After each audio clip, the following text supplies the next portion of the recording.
पिछली बार जब इलेक्शन हो रहा था तो उन्होंने ये कहा था कि बहुत सारी गर्ल्स को वैकेंसीज वगैरह दी जाएंगी जिसमें लड़कियों को रोजगार मिलेगा। तो रोजगार तो तब मिलेगा ना, यहाँ पे वैकेंसी तो आता है लेकिन वैकेंसी के बाद फॉर्म को ही रद्द कर दिया जाता है। फॉर्म स्टूडेंट्स हम लोग मिडिल क्लास से बिलोंग करते हैं, उस पे भी मिडिल क्लास में पढ़ाई करने के लिए बहुत ही ज्यादा दिक्कत होता है, फैमिली अलाउ नहीं करता है। और जब फैमिली अलाउ करता है, कॉलेज सपोर्ट नहीं करेगा तो कैसे होगा, सरकार सपोर्ट करती नहीं है। रात के टाइम में 8 भी बज जाता है तो 8 बजे से पहले मतलब शाम होते ही गर्ल्स को घर के अंदर आ जाना पड़ता है, क्योंकि यहाँ का कंडीशन ही वैसा, यहाँ का माहौल ऐसा है कि गर्ल्स बोला जाता है बेटी बचाओ बेटी पढ़ाओ, बट बेटी को पढ़ाया तो जा रहा है बट उसका जॉब के लिए कोई सुविधा नहीं है। जब तक झारखंड में जनरल का सरकार नहीं बनेगा तब तक झारखंड का विकास नहीं होगा। जो हेमंत सोरेन है सिर्फ अपने जाति के बारे में सोचते हैं, फिर भी वैसा नहीं है।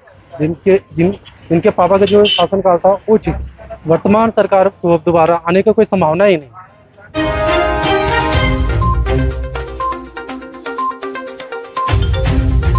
नमस्कार, मैं पारस आप सभी का स्वागत करता हूं दमदार न्यूज़ में। आज हम मौजूद है झारखंड के हजारीबाग में। तो हमारे साथ काफ़ी सारे युवा अभी मौजूद है, उनसे हम जानेंगे कि जो हमारे हेमंत सोरेन की सरकार है उससे युवा वर्ग जो है कितना खुश है, कितने नाखुश हैं। अगर वो खुश हैं तो किन नीतियों से वो प्रभावित हुए हैं, और अगर नाखुश हैं तो ऐसी क्या हो गई ये बात जिससे हेमंत सोरेन से युवा वर्ग नाखुश है। और ये भी हम जानेंगे कि आने वाला विधानसभा चुनाव में जो अगली बार सरकार बनेगी वो युवा वर्ग जो है किसको अपना नेता के रूप में देख रही है। आइए हम कुछ युवाओं से बात करेंगे और जानेंगे उनकी राय। मेरा नाम गुड़िया कुमारी है। जी, तो आप हेमंत सोरेन की सरकार से कितने खुश हैं और कितने नाखुश? हेमंत सरकार से तो एकदम खुश नहीं है, क्योंकि पिछली बार जब इलेक्शन हो रहा था तो उन्होंने ये कहा था कि बहुत सारी गर्ल्स को वैकेंसीज वगैरह दी जाएंगी जिसमें लड़कियों को रोजगार मिलेगा। तो रोजगार तो तब मिलेगा ना, यहाँ पे वैकेंसी तो आता है लेकिन वैकेंसी के बाद फॉर्म को ही रद्द कर दिया जाता है। फॉर्म जब रद्द हो जाएगा तो फिर लोगों को वैकेंसी कैसे दिया जाएगा। ऊपर से यहाँ पे कॉलेज में हम लोग को स्कॉलरशिप अवेलेबल करवाया जाता है। स्कॉलरशिप को अप्लाई किए हुए अभी तक 3 मंथ हो चुका है, लेकिन 3 मंथ होने के बाद भी कोई अप्रूव हो ही नहीं रहा है। अगर जब तक अप्रूव नहीं करेगा तो यहाँ के लोग पढ़ेंगे कैसे। स्टूडेंट्स हम लोग मिडिल क्लास से बिलोंग करते हैं, उस पे भी मिडिल क्लास में पढ़ाई करने के लिए बहुत ही ज्यादा दिक्कत होता है, फैमिली अलाउ नहीं करता है। और जब फैमिली अलाउ करता है, कॉलेज सपोर्ट नहीं करेगा तो कैसे होगा, सरकार सपोर्ट करती नहीं है। तो हेमंत सरकार से तो बस यही कहना है कि वो जल्दी हम लोगों का अप्लाई किया हुआ स्कॉलरशिप है उसको अप्रूव करे जल्द से जल्द, और थोड़ी बहुत सुरक्षा को नई नीति में बदले। उनका जो भी वादा था उन्होंने किया था, बट वो अभी तक कुछ हुआ नहीं है।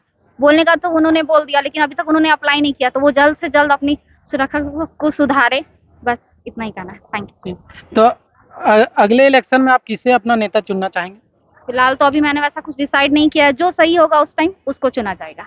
बेटियों की सुरक्षा के लिए तो यही कहा जाएगा कि अभी के टाइम में बहुत ज्यादा गर्ल्स को प्रॉब्लम होता है, जैसे कि यहाँ का टाइमिंग माहौल ही ऐसा है कि अगर रात के टाइम में 8 भी बज जाता है तो 8 बजे से पहले मतलब शाम होते ही गर्ल्स को घर के अंदर आ जाना पड़ता है, क्योंकि यहाँ का कंडीशन ही वैसा, यहाँ का माहौल ऐसा है कि बॉयज भी बहुत सारे ऐसे हैं जो कि रास्ते में मतलब लड़कियों को छेड़छाड़ करते हैं। तो इस तरह का कंडीशन ये सब नहीं होना चाहिए, कुछ ऐसा करना चाहिए जिससे कि ये सभी गर्ल्स को प्रॉब्लम ना हो। कोई भी गर्ल्स चाहती है कि वो भी अपना एक सेल्फ डिपेंडेंस बने, जॉब करे, तो उसके लिए सबको सपोर्ट करना चाहिए ना, चाहे वो बॉयज हो गर्ल्स हो, दोनों को। और यहाँ की कानून की व्यवस्था को सभी को थोड़ा ध्यान रखते हुए सभी चीजों को मेंटालिटी के हिसाब से मतलब जैसा माहौल है उस हिसाब से रहना चाहिए, ताकि लोग भी खुद को सेल्फ डिपेंडेंस बना सके, चाहे वो गर्ल्स हो या तो फिर बॉयज हो। और यहाँ की सुरक्षा नीति को सुधारा जाए। जी, मेरा नाम स्वाति है। हेमंत सोरेन की सरकार से कितने खुश या नाखुश? हम हेमंत सोरेन की सरकार से तो ज़्यादा खुश नहीं है, क्योंकि वो कुछ भी मतलब कि जैसे बोला जाता है बेटी बचाओ बेटी पढ़ाओ, बट बेटी को पढ़ाया तो जा रहा है बट उसका जॉब के लिए कोई सुविधा नहीं है। और यहाँ पे बेटी का क्या बोलते हैं, यहाँ पे बहुत सारे केसेस भी आ रहा है लड़की लेके सुरक्षा को लेके, बट हेमंत सोरेन उनकी तरफ से कोई वैसा सुरक्षा भी नहीं है। तो बस यही उम्मीद है कि उनसे सुरक्षा भी दिया जाए और जो भी हम लोग के लिए फॉर्म वगैरह निकाला जाए लड़के लोगों के लिए। पहले आप अपना नाम बताएंगे। मेरा नाम ब्रिजनंदन कुमार शर्मा हुआ। क्या लगता है हेमंत सोरेन की जो वर्तमान सरकार है उससे युवा वर्ग कितना खुश है और नाखुश है? हमको तो नहीं लगता कि अभी का सिचुएशन जैसा है स्टूडेंट का वो तो बहुत ही दयनीय है, ठीक है। खास करके इस सिचुएशन में जो भी स्टडी सेक्टर का है पहले और अब में बहुत ज़्यादा अथी है।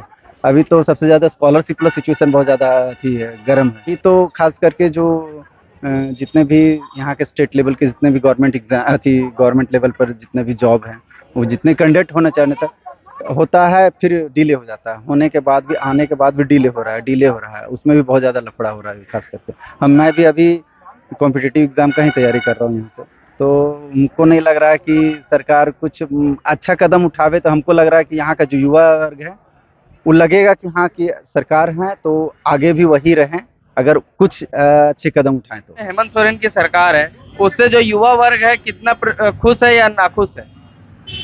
और पूरी तरह से नाखुश बोल सकते हैं, क्योंकि ना ही राजनीति चलाने का दमखम है, ना एक अच्छे नेता के रूप में उभर पाया है हेमंत सोरेन। पार्टी पॉलिटिक्स यहाँ जो चल रहा है झारखंड में बिल्कुल शून्य है। जो विकास के मुद्दे हैं उन पर हेमंत सोरेन की सरकार जो 4 साल में कितनी खरी उतरी है? खरी उतरने का जहाँ तक रहा बात, तो खरी अभी तक नहीं उतर पाई है, किसी भी वादे पे अब खरी नहीं उतर पाई है।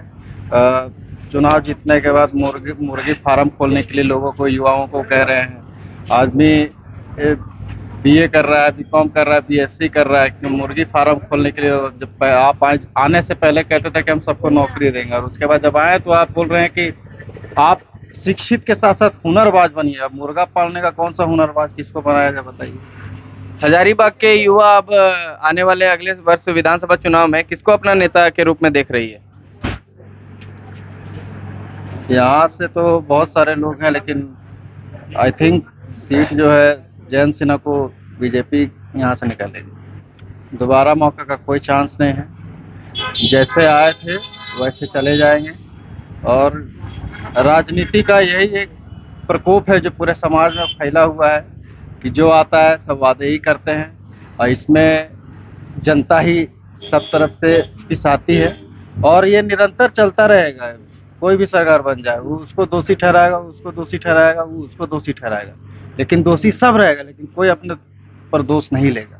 अगर आपको कोई सुझाव देना हो तो वर्तमान सरकार को आप क्या सुझाव देना चाहेंगे? वर्तमान सरकार को हम यही सुझाव देना चाहेंगे कि युवा जो है, जो शिक्षित होकर भी उनके पास बेरोजगार हैं। आपने पूर्व में भी कहा था जब आए सरकार में आएंगे तो हम युवाओं को रोजगार भत्ता देंगे या महीने का कुछ पैसा उनको देंगे, जिससे वो अपना जीवन यापन कर सकेंगे। ऐसे बहुत सारे युवा हैं जो स्वाभिमानी होते हैं कि उसको पढ़ लिख के वो काम नहीं कर रहे हैं या उसको नहीं मिल रहा है तो बता नहीं पाते हैं अपना दर्द, छुपा लेते हैं।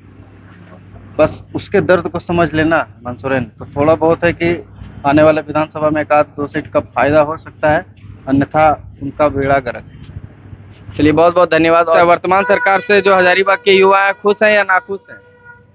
अभी तो फिलहाल नाखुश हैं, और ये सरकार दोबारा आने वाले भी नहीं है।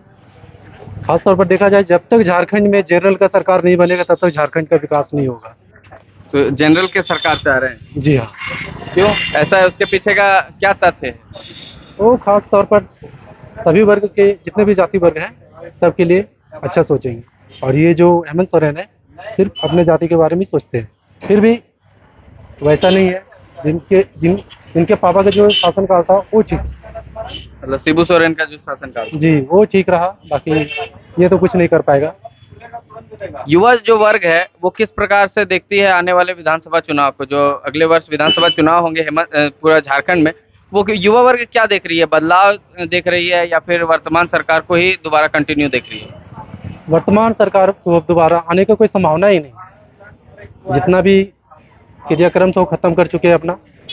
जितना भी स्टूडेंट है, खासतौर पर आज के युग में अधिकतर सब बेरोजगार हैं। शिक्षा के क्षेत्र में अगर देखा जाए तो 2015 से अभी तक झारखंड में कोई पैकेज ही नहीं हुआ है। अगर किसी कारणवश हेमंत सोरेन की सरकार में वैकेंसी अगर निकलता है झारखंड में ज़्यादा मात्रा में हर क्षेत्र में, तभी संभावना है कि वो दोबारा विधानसभा चुनाव में जीत हासिल कर पाए। हेमंत सोरेन की सरकार में आपको क्या लगता है कि जो 4 साल जो बीत गए, इनमें कितना विकास हुआ है झारखंड का? वैसा तो अभी 4 साल में कुछ देखने को नहीं मिला। क्या सुझाव देना चाहेंगे आप सरकार को? सरकार से ही सुझाव देना चाहते हैं कि अगर अभी भी 1 साल समय है, जो भी करना है स्टूडेंट के लिए अच्छा कीजिए, तभी आप आगे बढ़ पाइएगा। दोबारा आप संसद में फिर आ सकते हैं, नहीं तो दोबारा आपका सरकार बनेगा ही नहीं, और कभी भविष्य में भी नहीं बनेगा। अंतिम और आखिरी सवाल हम आपसे ये जानना चाहेंगे कि आने वाले चुनाव में कौन सी पार्टी की ओर आप देख रहे हैं कि किसके जो जीतने के चांसेस है वो अधिक लग रहे हैं? चाहे उस केंद्रीय लेवल पर देखा जाए तो अभी मोदी जी हैं, ठीक है। झारखंड में विशेषकर झारखंड में विशेषकर जो है बीजेपी का ही सरकार बनने वाला है और उसके अलावा कोई सरकार नहीं बनेगा। चलिए, आपका बहुत बहुत धन्यवाद। क्या नाम हुआ सर आपका? जी संजय ओझा। तो आपने देखा हजारीबाग के जो युवा है वो हेमंत सोरेन से कितने खुश हैं और कितने नाखुश हैं। हमने महिलाओं से भी बात की, लड़कियों से भी बात की, जिनका ये भी कहना है कि महिला सुरक्षा का मामला हो या फिर युवा वर्ग का हम देखें बेरोजगारी का मामला हो या अभी काफ़ी सरगरमाया हुआ एक मुद्दा है छात्रवृत्ति का, तो इन सब मुद्दाओं से हेमंत सोरेन से काफ़ी नाराज दिख रही है जनता। तो इन सब मुद्दाओं को जनता कह रही है जल्दी से जल्दी सुलझाए, तभी आने वाले विधानसभा चुनाव में उनको फायदा हो सकता है, अन्यथा काफ़ी नुकसान उठाने को मिलेगा, खास करके हजारीबाग के क्षेत्र से। तो कैमरा पर्सन सचिन के साथ मैं पारस राज, दमदार न्यूज़ के लिए धन्यवाद।